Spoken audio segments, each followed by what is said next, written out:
I'm Pastor Bill Wildman, and welcome to 5-Minute Church School at the Halifax Congregational Church, United Church of Christ in Halifax, Massachusetts. Today we're going to talk about Holy Communion.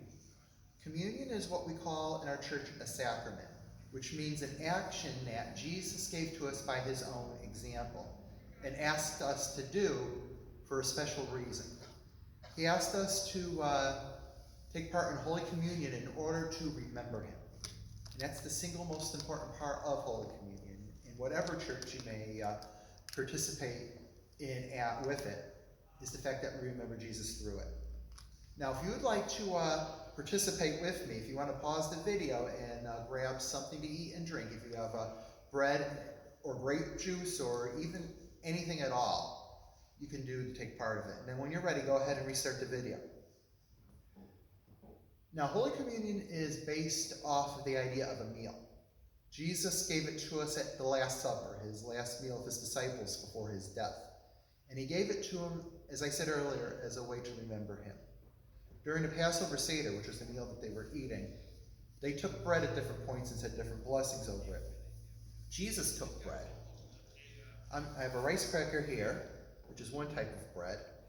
I have a little communion wafer, which is part of the kits that we use in churches. It's another type of bread, but you can use sliced bread or pita bread, or even if you have cookies or anything else. And what he did was, after he said the blessing, he broke it, which was to remind us that he was going to give his life for us. And he asked his disciples to take this and eat it, because it was his body given for us. And asked us to do it in remembrance of him. So if you'd now like to take the bread or whatever else you have, go ahead and remember, this is the bread of life, the body of Christ. Take and eat and remember.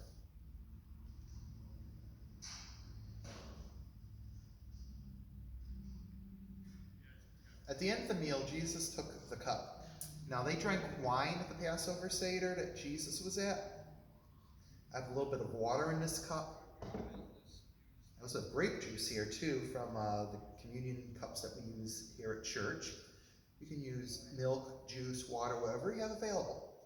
And what he did was he said the traditional blessing over the cup, and then he said, take this, all of you, and drink of it. This is the cup of the new covenant poured out in my blood. As often as you drink of it, do it in remembrance of me. So now you can take whatever you have to drink, and this is the cup of salvation, the blood of Christ. Take and drink and remember. And we remember that whenever we eat of the bread and drink of the cup, we proclaim and remember Jesus' death and resurrection until we see him again. Different people have different understandings of what Holy Communion means. Some people believe that the bread and the juice becomes Jesus' actual body and blood. Others believe that it's still bread and it's still juice, but that Jesus' spirit is within it. Others believe that Jesus is present with us because we remember him, and it stays being bread and juice. It's how we use it and how we remember it. However you want to believe it, or however you feel in your heart it is, that's what it is to you.